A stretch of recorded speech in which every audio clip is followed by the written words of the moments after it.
बिस्मिल्लाहिर्रहमानिर्रहीम, अस्सलाम वालेकुम नाजरीन। मैं हूं बाबर हयात और आप देख रहे हैं 24/7 उर्दू न्यूज पर होम एक्सपेंस के ताबून से बाबर हयात शो। नाजरीन, पाकिस्तान और न्यूजीलैंड के दरमियान तीसरा T20 मैच अब खेला जा रहा है। डुनेडन में पाकिस्तान की टीम पहुंच चुकी है ऑलरेडी और आज पाकिस्तान की टीम ने ना सिर्फ प्रैक्टिस की बल्कि पाकिस्तान की जानिब से फाइनल प्लेइंग 11 का ऐलान भी कर दिया गया और बड़ी हैरानकुन तब्दीलियां पाकिस्तान की प्लेइंग 11 में हुई हैं और एक फोर्स्ड तब्दीली भी हुई है क्योंकि हमारा एक बहुत important player, again questions on fitness level, हमारे प्लेयर्स के फिटनेस लेवल किस जगह पे हैं, इस पे आज हम तफसील से बात करेंगे।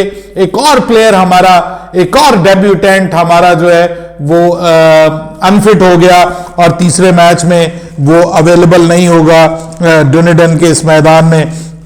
इसके ऊपर मुकम्मल तौर पर बात करेंगे और फिर बात करेंगे कि न्यूजीलैंड को भी ऑब्वियसली झटका लगा हुआ है। तीसरे T20 मैच का क्या सिनेरियो बनने जा रहा है, क्या पाकिस्तान इस मैच में कमबैक कर सकता है या नहीं कर सकता, इस पर बात करेंगे तफसील के साथ। लेकिन आगे बढ़ने से पहले आपसे गुजारिश कि अगर आप हमारे नए व्यूअर हैं तो प्लीज हमारे इस चैनल को जल्दी से कर लीजिएगा सब्सक्राइब और बेल आइकन को पुश करना मत भूलिएगा। मुझे फॉलो कीजिए इंस्टाग्राम पे @बाबर हयात शो और हमारे पेज को फेसबुक पे लाइक कर लीजिएगा। तो जनाब, बात यह है कि पाकिस्तान और न्यूजीलैंड के दरमियान सीरीज का बहुत इंपॉर्टेंट मैच यानी तीसरा मैच, ये तीसरा मैच जो है जी, ये फैसला कर सकता है कि पाकिस्तान इस सीरीज में रहेगा या फिर इस सीरीज से फारिग हो जाएगा, क्योंकि न्यूजीलैंड ऑलरेडी दोनों मैचेस अपने जीत चुकी है, पहले दोनों मैचेस, अब ये तीसरा मैच है और पाकिस्तान के पास आखिरी मौका है सीरीज में वापसी करने का। बहुत बड़ा चांस,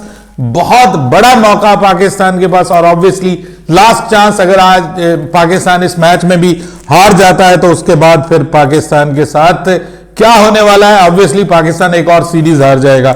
न्यूजीलैंड में पाकिस्तान का यह मैच डुनेडन में है, टाइमिंग चेंज है, यह मैच पाकिस्तान के स्टैंडर्ड टाइम के मुताबिक तड़के 5 बजे होगा, सुबह 5 बजे होगा और इसके लिए आपको सुबह सुबह जागना पड़ेगा। चलिए हम जागेंगे भी और इंशाअल्लाह नमाज भी पढ़ेंगे और पाकिस्तान के लिए दुआ भी करेंगे, क्योंकि आपको पता है कि दुआ ही करनी पड़नी है। पाकिस्तान के जो हालात इस वक्त चल रहे हैं पाकिस्तान टीम के, वो तो आपके सामने ही है। डुनेडन का जो मैदान है यूनिवर्सिटी ओवल, यहां पर जो है वो मौसम, सबसे इंपॉर्टेंट चीज कि मौसम कैसा रहने जा रहा है। जी हां, वेडनेसडे को ये मैच है, तो वेडनेसडे यानी इस वक्त वहां पे समझ लीजिए कि सुबह होने वाली है, तो डुनेडन का जो वेडनेसडे का वेदर है वो अच्छा लग रहा है। इसका मतलब ये है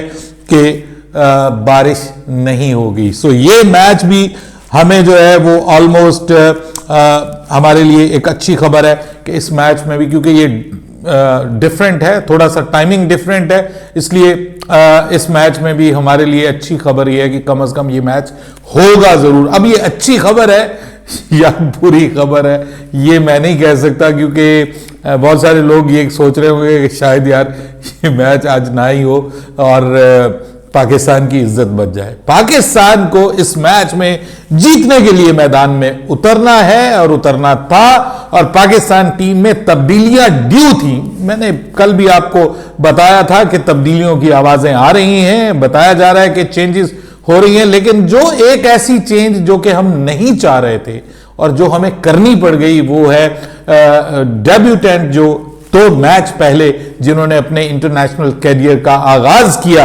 अब्बास आफरीदी, वो अनफिट हो गए हैं जी। वो जो स्ट्रेस होता है, टांग में खिंचाव वाला जो मामला है, एक बार फिर वो वही उनके साथ प्रॉब्लम हुआ है और उनका स्कैन हुआ है। स्कैन होने के बाद पुराना वही मामला, आपको पता है अबरार का जब स्कैन हुआ था तो स्कैन के बाद कहा था कि कोई मसला नहीं, सिर्फ एक टेस्ट मैच का हम उसको रेस्ट देंगे। इसी तरह एक स्कैन हुआ था और वो हुआ था खुर्रम शहजाद का, तब भी उन्होंने कहा था कि जी स्कैन में कोई इतना बड़ा मसला नहीं है, लेकिन एक मैच में हम रेस्ट देंगे और उसके बाद पता चला था कि वो पूरी सीरीज से बाहर हो गए। अब ये भी स्कैन हुआ है और स्कैन है या ये स्कैम है मेरी तो समझ से बालातर है। और स्कैन में उन्होंने कहा कि कोई मेजर इंजरी नहीं है, तो ये तो अगर उनकी बात पे यकीन करें तो बहुत अच्छी बात है। लेकिन उन्होंने कहा कि जी हम एक मैच का उसको रेस्ट दे रहे हैं और बाकी 2 मैचों में क्या करना है वो with the passage of time हम बता देंगे आपको। यानी मुझे तो ऐसा लग रहा है कि अच्छी खबरें नहीं है। ये बहुत बड़ा क्वेश्चन मार्क है पाकिस्तान की क्रिकेट के ऊपर, डोमेस्टिक क्रिकेट के ऊपर, प्लेयर्स की फिटनेस का जो लेवल हमने रखा हुआ है उसके ऊपर, कि हमारे प्लेयर्स जब डोमेस्टिक से आते हैं मुद्दतों बाद उनको मौका मिलता है। अभी मौके मिल रहे हैं डेब्यूटेंट्स को, पहले तो मौके मिलते ही नहीं थे पाकिस्तान के डोमेस्टिक क्रिकेट में परफॉर्म करने वाले। ये अब्बास आफरीदी बेचारा कब से परफॉर्म कर रहा है, लेकिन अब उसको भारत जैसे तैसे चच्चा की वजह से या किसी और वजह से मौका मिल गया और उसको टीम का हिस्सा बना लिया गया। अब उसको मौका दिया है तो जनाब वो अनफिट हो गया, खुर्रम शहजाद अनफिट हो गया, उसके बाद जनाब बीच में हमारे और 1-2 प्लेयर्स, अबरार अहमद अनफिट हो गए, नोमान अनफिट हो गए। तो ये जो फिटनेस का लेवल है, अगर आप इस लेवल के साथ आप न्यूजीलैंड जैसी प्रोफेशनल टीम का मुकाबला करना चाह रहे हैं ना, तो भाई फिर इस चीज से बाहर निकल जाएं, आप सोचना छोड़ दें। आप उस टीम के साथ मुकाबला नहीं कर सकते जिनका हाई क्लास फिटनेस लेवल है। आपका जो कोच है वो जब बात करता है तो खिलाड़ी नाराज हो जाते हैं। बाबर नाराज है, शाहीन नाराज है, जी हमें ये बता रहे हैं कि जी फिटनेस लेवल क्या है। और आपको पता है कि जो वहाब रियाज हैं उन्होंने क्या कहा था, उन्होंने कहा था कि कोई प्लेयर ऐसा नहीं है जो 2 किलोमीटर भी भाग सके पाकिस्तान की टीम में। ये फिटनेस लेवल है और हमें कहा जाता है कि आपने फिटनेस के ऊपर बात नहीं करनी, हमें फिटनेस की जरूरत नहीं है, हमें प्लेयर्स की जरूरत है। और यही हो रहा है फिर आपके साथ कि आपके एक प्लेयर को मौका मिला है और मौका मिलने के बावजूद वो मौका जो है वो अचीव नहीं कर सका। अब एक बार फिर तीसरे मैच में बहरहाल ये हमें झटका लगा है, उधर केन विलियमसन का झटका लगा है, इधर हमें ये झटका लगा है। ये प्लेयर हम नहीं चाह रहे थे कि प्लेइंग 11 से निकले, इसको हम रखना चाह रहे थे, लेकिन इसको भी निकालना पड़ गया।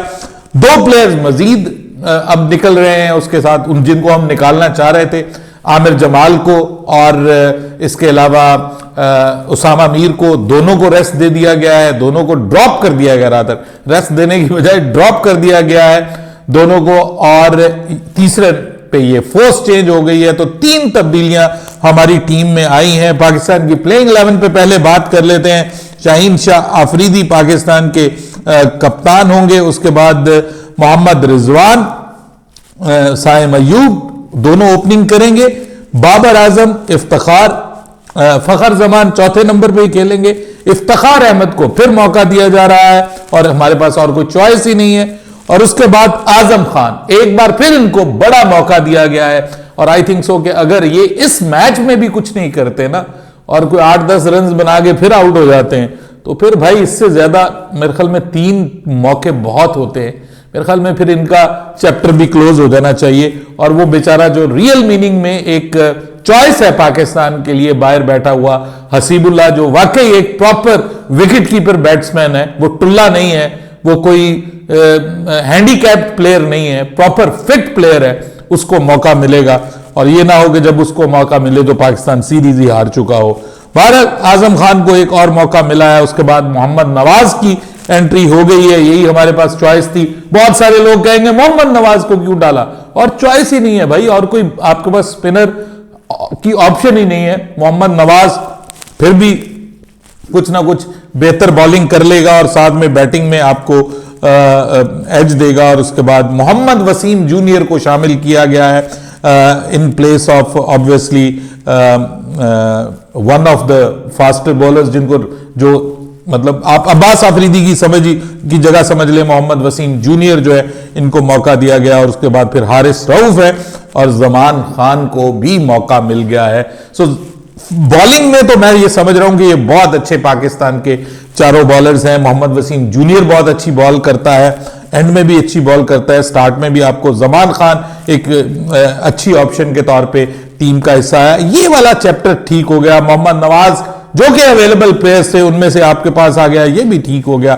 अब सिर्फ प्रॉब्लम एक नजर आ रहा है, वो है आजम खान का। और दूसरा प्रॉब्लम जो मुझे नजर आ रहा है वो कॉम्बिनेशन बैटिंग, जो आप जिस तरतीब से बैट्समैनों को खिला रहे हैं ना सर, ये तरतीब बहुत मुश्किल है, बहुत आगे तक चले। रिजवान और साइम अयूब को आप ऊपर ला रहे हैं, बाबर को तीसरे नंबर पे ला रहे हैं, फखर को चौथे नंबर पे। इसको आपको ठीक करने की जरूरत है, इसको आपको इसकी जगह पे लाने की जरूरत है। अगर लाएंगे तो फिर ही होगा, काम बनेगा। अदरवाइज आप ये मेक शिफ्ट अरेंजमेंट है, डंग टपाऊ हम इसको पंजाबी में कहते हैं, कि ये वक्त गुजारने की, आप ठीक है आप देख लें, आप एक सीरीज झोंकते हैं आप तजुर्बे की नजर, कोई इश्यू नहीं है। सीरीज तो ऑलमोस्ट हम हार चुके हैं, बहुत मुश्किल है पाकिस्तान का इस सीरीज में वापस आना, सीधी सी बात है, क्योंकि they are too much for us to handle. उनके पास अब एक चांस आपके पास आ गया कि कप्तान चेंज हुआ है, तो शायद कोई थोड़ा बहुत लूप होल आए, लेकिन हम ब्लंडर्स बड़े कर रहे हैं। बॉलिंग में मुझे लग रहा है कि हमने बेहतरी कर ली है, लेकिन मिडिल ऑर्डर हमारा सबसे बड़ा प्रॉब्लम है। मिडिल ऑर्डर को परफॉर्म करना पड़ेगा, टॉप ऑर्डर मिडिल ऑर्डर को, बल्लेबाजी को बिल्कुल उसी तरह बेखौफ होके और उसी तरह तगड़ी क्रिकेट खेलनी पड़ेगी जिस तरीके से न्यूजीलैंड की टीम खेल रही है, तो हम कामयाब होंगे। नहीं तो फिर ये तीसरा मैच भी यही समझें कि पाकिस्तान जो है वो हारने जा रहा है। अब आप मुझसे पूछते हैं कि मैं क्या फील कर रहा हूं। देखिए, मैं फिलहाल तो जो टीम से खबरें आ रही हैं ना कि फलां से नाराज है, फलां से नाराज है, और जनाब आपके जो हारिस रऊफ हैं वो तो वो करने जा रहे थे, रिटायरमेंट लेने जा रहे थे। जब उन पे तनकीद हुई कि जी आप टेस्ट क्रिकेट नहीं खेल रहे, तो इस तनकीद की वजह से इतना वो डिसहार्ट हो गए कि उन्होंने कहा मैं तो टेस्ट क्रिकेट से जो है वो रिटायरमेंट ले लूंगा। अरे भाई ले लो भाई, जिसने जिस क्रिकेट से रिटायरमेंट लेनी है ना ले लो, बल्कि सारी क्रिकेट से रिटायरमेंट ले लो। हम सब चाहते हैं कि नई टीम आए। ये जो चिपटी हुई है ना हमारे साथ ये जो शख्सियात टीम में, जिनसे हम, मतलब आज किसी ने शेयर किया हुआ था कि कप्तान बदल गया, कोच बदल गया, टीम आज भी वही खेल रही है, ऑलमोस्ट वही खेल रही है। हमारे नए लड़के कहां हैं? इंडिया को देखिए आप, वो हर सीरीज में नए लड़कों को लेके आ रहे हैं, उनको चांस दे रहे हैं, पूरे का पूरा नया कॉम्बिनेशन बना के आ रहे हैं। आपने जायसवाल की इनिंग्स देखी, हम साइम अयूब को रो रहे हैं, साइम अयूब ये, साइम अयूब वो। अब पिछले मैच में आपने जायसवाल की इनिंग्स देखनी थी, आपने शिवम दुबे की इनिंग देखनी थी। यार क्या क्लास की हिटिंग करते हैं वो, क्या बेखौफ होके खेलते हैं। ये वही अफगानिस्तान टीम है जिसके आगे हमारे नौजवान हमने भेजे थे शारजा में, और बाद में हमारा कप्तान कहता था और दो बाबर को और रिजवान को रेस्ट। याद है ना आपको, शादाब खान ने कहा था कि अपने सीनियर्स को रेस्ट दोगे तो अफगानिस्तान से हार जाओगे। उन्होंने अफगानिस्तान की ऑलमोस्ट फुल फ्लेज टीम को, उनकी सी टीम जिसमें उनका कोई मेजर बॉलर नहीं है, सारे यंगस्टर्स को खिलाया हुआ है। ऑलमोस्ट सारे यंगस्टर बल्लेबाजी में भी, सिवाय ये कि उन्होंने उसको कोहली को और रोहित शर्मा को डाला है, अदरवाइज बाकी सब यंगस्टर्स हैं। और देखिए वो सीरीज जीत गए हैं, अभी वो क्लीन स्वीप करने के करीब पहुंचे हुए हैं। और इधर से हमने भी उनके साथ सीरीज खेली थी, अफगानिस्तान के साथ हम खेलते हुए हमारी टांगें कांपती हैं, बल्कि कांपे टांगती हैं। तो उसके उनको भी आप देखें कि वो किस तरह की क्रिकेट खेले। अरे भाई लोग कहेंगे घर में खेलते, तो भाई हम तो घर में भी हार जाते हैं, हमसे तो घर में भी नहीं खेला जाता। मानो इस चीज को कि हमारी क्रिकेट डिक्लाइन की तरफ चल रही है, बार बार नीचे की तरफ हम जा रहे हैं, और जिनको हम लाते हैं टीम में उनका कैरियर खराब करते हैं। फखर जमान को नंबर 4 पे खिला के उसका कैरियर खत्म करेंगे, एक का बचाएंगे, क्योंकि बड़ा खिलाड़ी है ना, रिजवान बड़ा खिलाड़ी है, उसका कैरियर हमने बचाना है। उसके लिए 3 का कैरियर खराब होता है तो हो, कोई फर्क नहीं पड़ता। यह है हमारी क्रिकेट, और वहां उनकी क्रिकेट, उसमें टीम को देखा जाता है, किसी इंडिविजुअल को नहीं देखा जाता। जहां पे जरूरत पड़ती है वो कोहली को भी बिठा देते हैं, रोहित शर्मा को भी बिठा देते हैं। 3-3, 4-4 उन्होंने कप्तान ट्राई किए हैं। आप करके देखें ना कप्तान डिफरेंट ट्राई, आपके एक दिन में पता चल जाएगा कि आपकी क्रिकेट कहां पे पड़ी हुई है। यहां पे हालात जो है वो अजीबो गरीब किस्म के हुए हुए। तो इन हालात में भाई मुझे कोई उम्मीद नहीं है, मुझे लग रहा है पाकिस्तान तीसरा मैच भी हार जाएगा। आप अपनी राय दीजिए कमेंट सेक्शन में। बाबर हयात को इजाजत दीजिएगा। अल्लाह हाफिज।